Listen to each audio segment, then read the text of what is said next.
Bonjour, je suis Monsieur Becker. Si vous vous intéressez aux conséquences des changements climatiques sur la température moyenne du globe, le niveau de la mer, des concentrations en CO2 et l'étendue des calottes, nord ou sud, la simulation SimClimat est faite pour vous. Elle est à la fois très simple à prendre en main, à utiliser, et très riche au niveau des choses que l'on peut simuler ou des changements de paramètres. Lorsque vous voulez réaliser une nouvelle simulation, vous devez cliquer sur Nouvelle simulation. C'est ce que je vais faire ici. Je déplace ma fenêtre. Je pourrais ne pas le faire.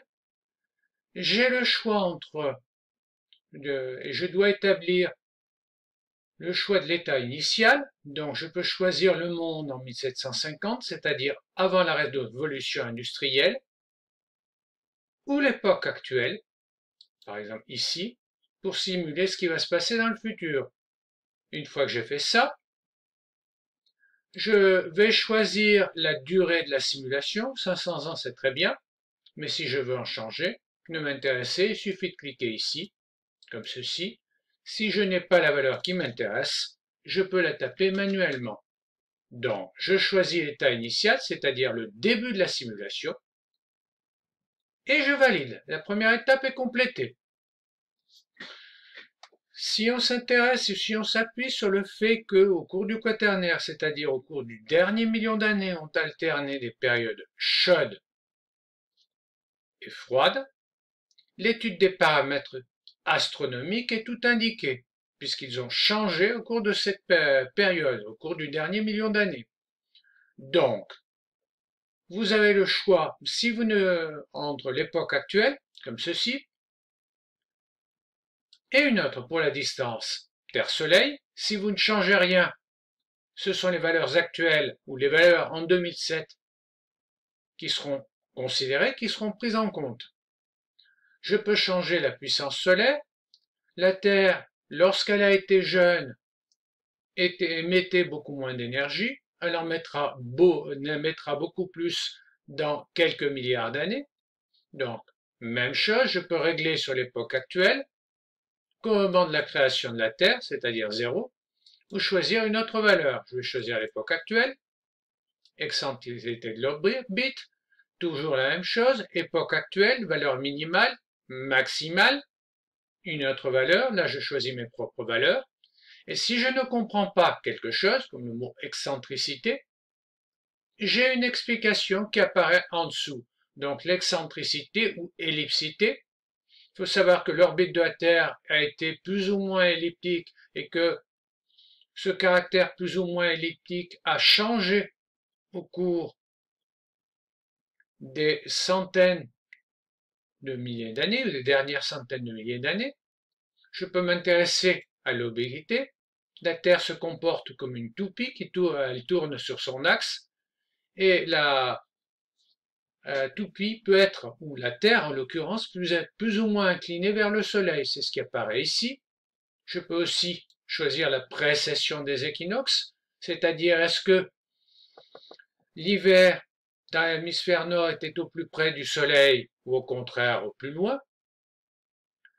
Donc voilà pour les paramètres astronomiques. Je peux m'intéresser aux effets de la concentration en CO2.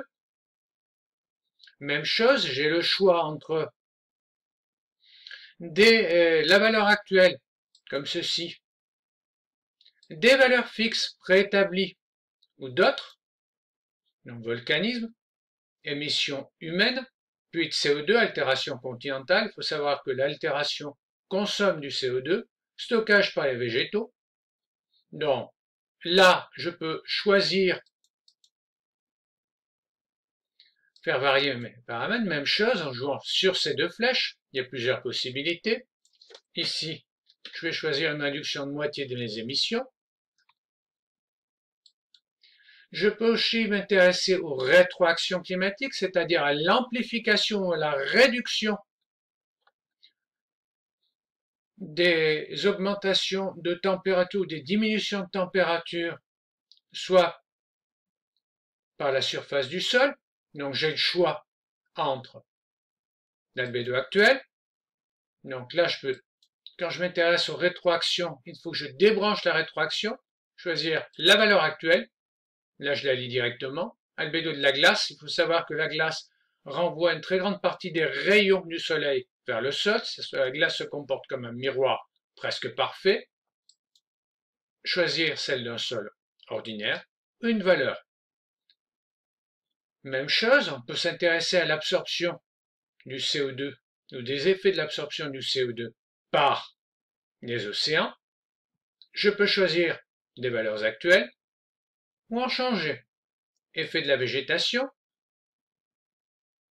Donc, ici, je peux prendre la valeur actuelle, d'autres valeurs, etc. La vapeur d'eau, qui est un gaz à effet de serre. Donc, quand je veux modifier la concentration en vapeur d'eau, je vais cliquer ici, soit choisir comme actuel, soit choisir une autre valeur. Donc, là, je vous montre le principe. Je vais remonter à l'époque actuelle. Voilà. Quand j'en ai terminé avec le paramétrage, je valide.